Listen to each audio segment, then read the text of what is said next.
የተከበራችሁ እንግዶችና ወጣት ኢትዮጵያውያን ጥሪያችንን አክብራችሁ የመለስ ዜናዊ 7ኛ ዓመት ለመዘከር ስለተገኛችሁ ምስጋናዬን አቀርባለሁ። ከ7 ዓመት በኋላ ያጣነውን ስንዘክር 7 ዓመት አለፈ። ነሐሴ 14 ቀን 2004 ዓመተ ምህረት ውድ ባለቤቴ መለስ ዜናዊ የሰምሃል የማርዳ የሰናይ ወላጅና የዋልታ አሳዳጊ የኢትዮጵያ ጠቅላይ ሚኒስትር በብራስልስ ቤልጅየም ሕይወት አለፈ። ህልፈቱ በተሰማ በቤተሰባችን ብቻ ሳይሆን በሀገራችን ኢትዮጵያ አቅጣጫ የቀየሰ ነጥብ ሆነ።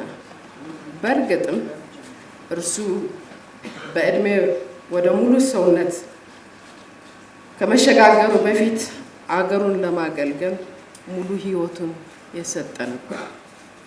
በዚህ 7 ዓመታት ውስጥ ድምጹንና የእግሩን ዳና በጆሮዬ ሳያቃጭል ያለፈበት ቀን የለም። ድምጹን ለመስማት በመናፈቅ በተለያየ መድረኮች ያደረጋቸውን ንግግሮችና የሰጣቸውን ጋዜጣዊ መግለጫዎች በመጎብኘት የኢንተርኔት መርበብ አሰላስላለሁ።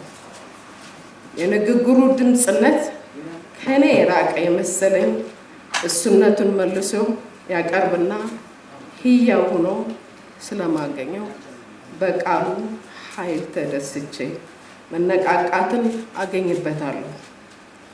ዘወትርም ስለ ሀገሩና ስለ ህዝባችን በነበረው ጥልቅ መረዳት እደነቃለሁ። እስካሁን ሀገራችን ውስጥ በተጨባጭ የሚታዩትን ችግሮች የሚዳስሱ ሀሳቦቹ አግራሞቴን ይጭሩብኛል። የታጋይ መለስ ዜናዊ ፋውንዴሽን ለመገንባት ባደረጉት ጥረት መለስ በረሃ በነበረበት ጊዜ እንዲሁም በመንግስት ላይ ስራ ሆኖ ያዘጋጃቸውን ባለብዙ ቅጽ ጽሑፎች ለማንበብ እድል አግኝቻለሁ።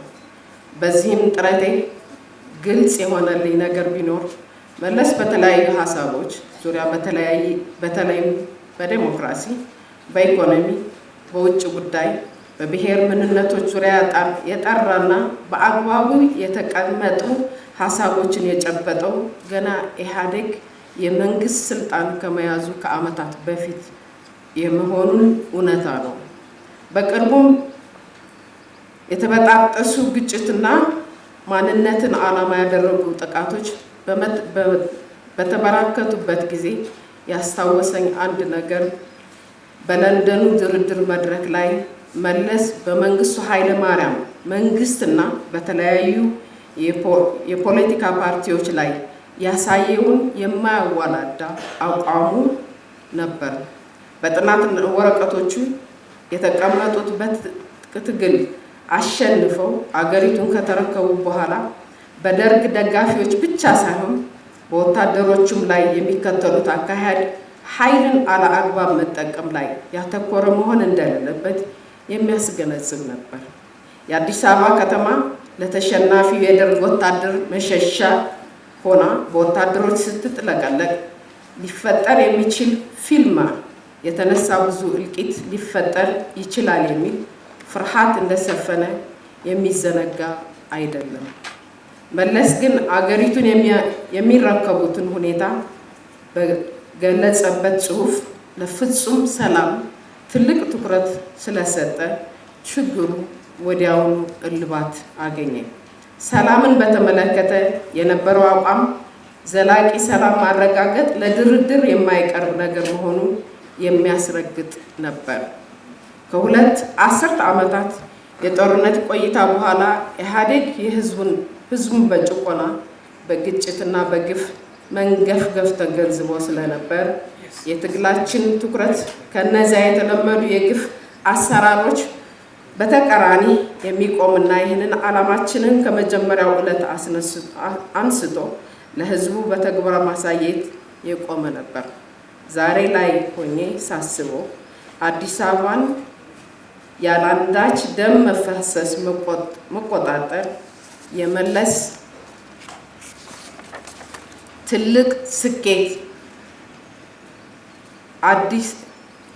ትልቅ ስኬት እንደ አዲስ ያስገርመኛል። መለስ የኢትዮጵያ ሕዝብ እርስ በርሱ እንደማይገዳደል እናምናለን ሲል ተናግሮ ነበር። በሂደቱም ንግግሩ ትክክል እንደሆነ በተግባር አረጋግጧል።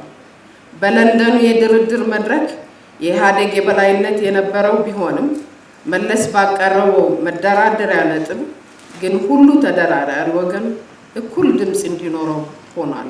መለስ የእሱ ተግባር ሆኖ የሚሰማው ሀሳቡን ለሌሎች ላይ መጫን ሳይሆን ማሳመን መቻል ነበረ።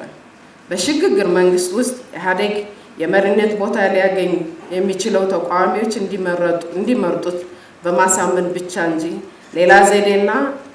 ሌላ ዘዴና ይህም የማያሳምን ጥረት ሳይሳካ ቀርቶ ሌላ ፓርቲ ቢመረጥ ለመቀበል ዝግጁ መሆኑን ጽፏል። ይህ አይነቱ አካሄድ ነበር ለታጋይ መለስ ዜናዊ ትክክለኛውና ብቸኛው ኢትዮጵያውያን ወደ ዴሞክራሲ የመሸጋገሪያ አማራጭ።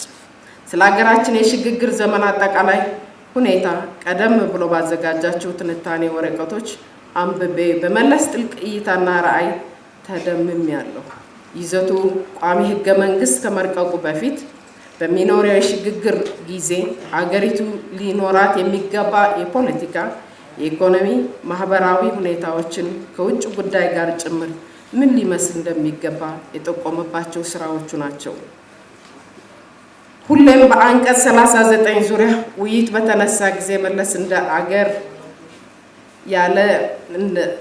አንዲት አገር ያለ ህዝቧ አገር ልትሆን እንደማትችል አስረግጦ ይገልጽ ነበር። ስለሆነም ህዝቡ ራሱን የአንድ አገር መንግስት አካል ለመሆን በገዛ ራሱ መብት ሊወስን እድል የማግኘቱ ነገር ምንም የማያከራክር ቀላልና ግልጽ ነገር እንደሆነ ያስቀምጣል።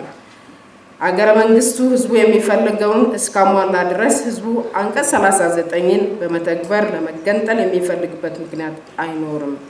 አገረ መንግስቱ ግን ለህዝብ ማድረግ የሚገባው ማድረግ ካቃተው ያ ህዝብ ያለ ፍላጎቱ ሊያሟላ ከማይችል መንግስት ጋር በምንም ምክንያት ይቀጥል ሲል ይሟገታል። መለስ ትልቁን ስዕል የማየት ችሎታ የነበረው በእርግጥ ከሆነ ይልቅ ሊሆን የሚገባው መመልከት የሚችል ፖለቲካ ምናብ የተጎናጸፈ ባለ ራዕይ ሰው ነበር። በዚሁም ልክ የስራዎቹን ዝርዝር ነገሮች የሚጠነቀቅ በመሆኑ በዙሪያው የነበሩ ሰዎች ዝርዝር ነገሮች ሳይቀር የሚሰጠው ትኩረት የሚያስደንቅበት ጊዜ በርካታ ነበር። የመለስ ዝርዝር ነጥቦች የመመልከት ብቃት ነበር አገሪቱን ከችግሮች ምሁራዊ በሆነ ደረጃ ተገንዝቦ መፍትሄ እንዲሰጥ ያስቻለው። ኢትዮጵያን በመሰለች ተደራረበ ችግሮች ይዛ የኖረች አገርን ችግር ሊቀርፍ የሚያስችል ብቃት ያለው ህገ መንግስት እንዲኖረን የመለስ አረዳድ ትልቅ ፋይዳ ነበረው። በ1983 ኢትዮጵያ ለመውደቅ በመንገዳገድ ላይ ነበረች።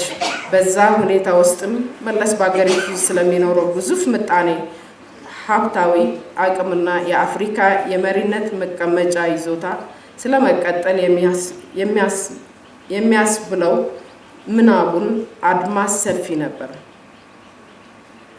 85 ከመቶ የሚሆነው አርሶ አደር ህዝቧና የጤና ትምህርትና የምጣኔ ሀብት አቅርቦት ከፍ እንዲል የሚያደርግ የደሃ ወገንነት ፖሊሲ ያላት አገር በአይነ ህሊናው ስሎ ነበር።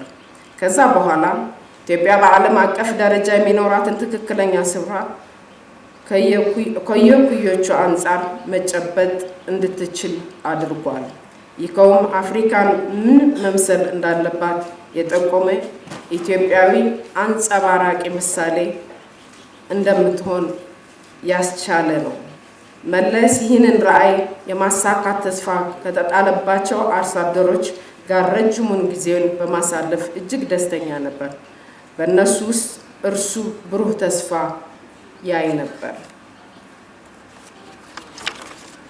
ዛሬ ስልጣን ለማግኘት ሲሉ አንዱን ህዝብ ከዛኛው ወገን ጋር ለማጋጨት የሚጥሩ ክፍሎች ተስፋችንን አደጋ ላይ አውድቆታል። ይህ ሁኔታ የ17ቱን የዓመት ተጋድሎ አጠናቀን ወደ አዲስ አበባ ባቀናንበት ጊዜ መለስ ከቶ ያሰበው ሁኔታ አልነበረም።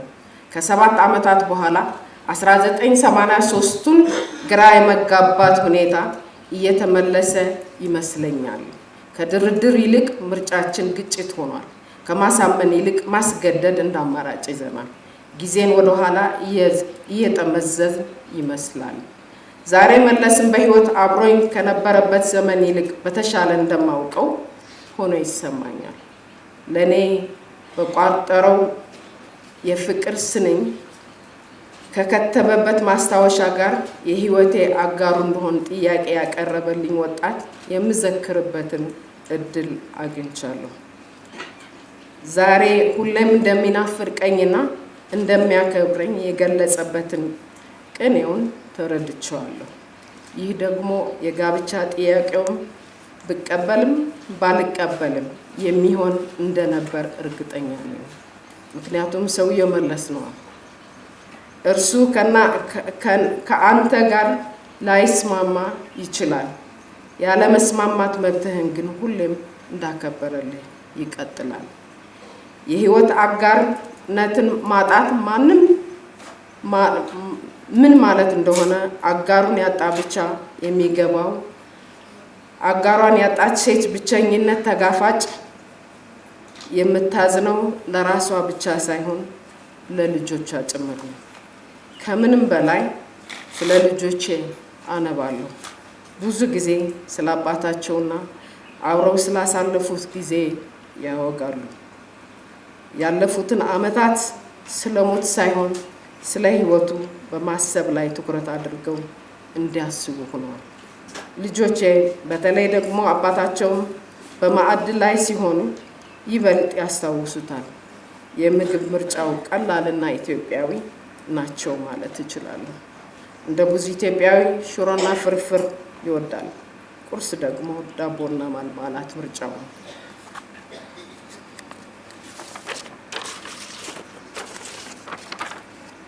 ልክ እንደ ማንኛውም አባት ልጆቹን እያወራ ማሳቅ ይወዳል። ስለሚወዳቸው መጽሐፍቶች የነገረ እንዴት የንባብ ክህሎት እንደሚያዳብሩ ያስተምራቸው ነበር። ከነዛ ማለዳዎች ከሚወዳቸው ዘፈኖች መካከል አስቴር አወቀ አንስቶ እስከ ጂሚ ሄንድሪክስ ያንጎራጉር ነበር። ምሽት ላይ ከቢሮ መልስ የስራ ልብሱን ይቀይርና በየክፍሉ እየዞረ ሁሉንም ቀናቶች እንዴት እንደነበረ እያለ ይጠይቃል። መልካም ሌሊት እየተመኘ ይሰናበታል። ይህን አሁን ቢያደርገው ምንኛ ደስ ባለኝ ነበር። ሁሉንም ሌሊት መጎብኘት፣ እያንዳንዱ ምኞትና ደህንነት ማረጋገጥ። ምንም መለስ በህይወቱ ብዙ ስራዎች ማከናወን የቻለ ቢሆንም ስራው ሙሉ በሙሉ ያላለቁና የተጠናቀቁ አይደሉም። ስለ ህመሙ በተነገረው ጊዜ ራሱን በብዙ ግንባሮች አዘመተ። ጊዜ ግን የሱ ወዳጅነቱን አልቀጠለም። በኢትዮጵያ ጊዜ ለማንም ሰው ረጅም ጊዜ ጓደኛ አይደለም። አመሰግናለሁ።